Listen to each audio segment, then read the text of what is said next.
Hey guys, Brian here, back with another Take Two quick review here on our YouTube channel.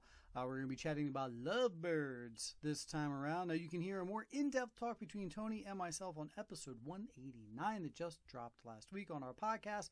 Subscribe down below to our YouTube channel, and of course go subscribe and download all of our podcasts that we put out each and every week, multiple times a week sometimes, because we love to have you. Don't forget to give us a call, 434-602-1931. You can call or text our hotline, and we will respond right away and chat up some movies. If you want to chat publicly, Facebook, Instagram, comment below on all of our stuff that we have there, especially if you're on Facebook and you have the Facebook group page, Take Two Universe. That is our more fan interactive section that you guys should all be subscribed to today. Thank you, though, for joining along. Here is a quick review of The Lovebirds. Like I said, Tony and I dove deep into this on 189, but this is just kind of my thoughts, and he and I mostly align on this. Anywho, but hit him up if you want his direct thoughts, or go listen back to episode 189. Directed by Michael Showalter, which, he was a writer on Wet Hot American Summer, and then he directed The Big Sick, which starred Kumail Nanjiani. And he's in this, and Issa Rae, and so this had me at high hopes. Really high hopes. I loved the trailer. I thought it looked good. I thought it looked funny. And after Kumail's stint with Stuber, which was hit or miss for most people, I think I'm in the minority here. I really did not like Stuber. So I was kind of like, come on, give me something good, because I do love his comedy. Well, he brought me right back. He's hilarious. And a lot of this in here, you can tell, was influenced by his style of comedy. I'm wondering how much of this was improv, off script, or how much, he influenced the writers. But it was good, and I enjoyed every bit of his comedy.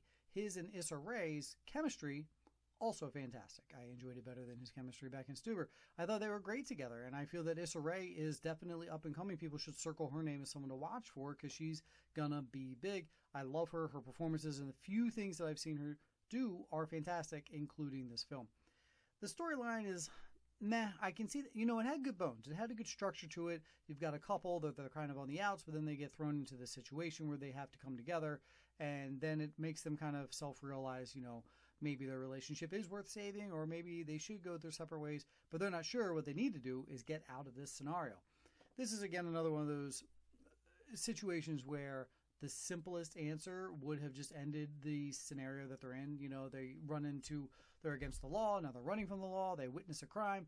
Had they just stopped and said, hey, here's what happened, you guys need to believe our story, then, well, we wouldn't have had this movie to watch. So this is why we have fun movies to watch.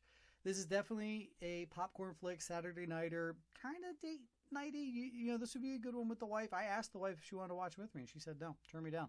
But I would suggest that this would be more fun to watch with someone else, and kind of make it like a date night thing, because there is some romantic elements to it.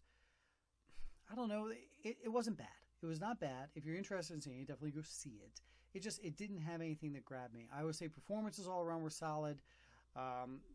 Maybe minus Paul Sparks kind of as the villain. I didn't love it. He was kind of one-notey, and especially at the end, I felt like he tried to be campy with the villain, which maybe wasn't necessarily necessary. Yeah, that's a sentence. But I don't know. It wasn't bad enough to be over-glaring. We did have Anna Camp in here, and that's never a bad thing. Overall, the story, it's okay. It'll get you by. Remember, this was supposed to come to theaters.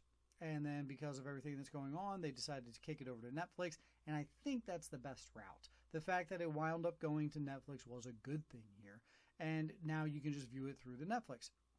I think this is a win for both Issa Rae and Kumail Nanjiani. I think they both did a great job here. Just the storyline itself was just nothing grasping, nothing great. Here's another win. Under an hour and a half, about $1.26 with credits, so you can knock this guy out pretty quickly, which is a good thing. It's got a fair amount of fun relative comedy pertaining towards everyday life.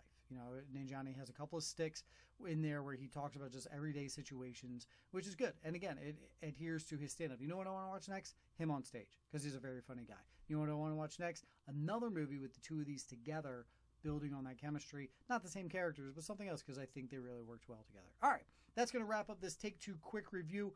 I recommend The Lovebirds. Just go into it with kind of a lowered bar and just kind of like sit back, grab your popcorn, and kind of have fun with it. See if you can snuggle up with the spouse, and maybe you'll just kind of have a laugh or two on a Saturday night type deal.